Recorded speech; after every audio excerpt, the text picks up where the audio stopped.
नमस्कार सभी को, जय हिंद जय भारत। मैं आज सभी युवा पीढ़ियों का ध्यान खींचूंगा 14 फरवरी को मनाने वाले वैलेंटाइन डे के ऊपर। आज की युवा पीढ़ी क्या कर रही है कि 14 फरवरी को वैलेंटाइन डे मना रही है।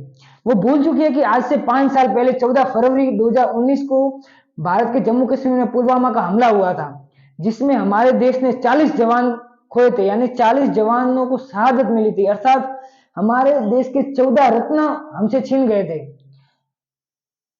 उस समय हमारे देश में बहुत से लोगों में एक तरीके से आग जगी थी कि हमारे देश ने 40 जवान खोए, हमें कुछ करना चाहिए। हालांकि हमारे देश ने 12 दिनों बाद ही उसका बदला ले लिया जाता है, अर्थात 26 फरवरी 2019 को बालाकोट एयर स्ट्राइक करके हमारे देश ने उसका बदला ले लिया था। लेकिन हमारे देश से छीना भी तो गया था ना, 40 जवान खोए थे।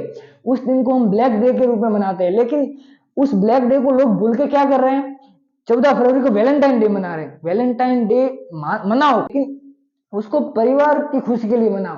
दूसरी चीजों में न पड़ के आप अपने परिवार से प्रेम को व्यक्त करो।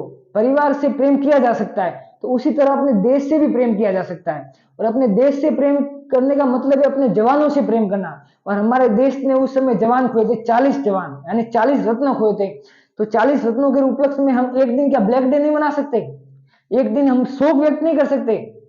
तो माना उस समय हम कुछ ना करें तो कम से कम उस समय खुशी तो ज्यादा ना मनाएं, कम से कम थोड़ा धीरज रखें। और इन ऐसे फालतू डे के चक्कर में, वैलेंटाइन डे वगैरह के चक्कर में ना पड़े। अगर पढ़ना ही है तो अपने परिवार के चक्कर में पढ़ो ना, जो आपसे सच्चा प्रेम करते हैं। सच्चा प्रेम आपका परिवार ही करता है, और सच्चा प्रेम करा उनके साथ वैलेंटाइन डे मनाइए।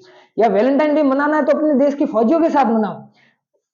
वो अपने देश से प्रेम करते तो हम उनसे प्रेम नहीं कर सकते?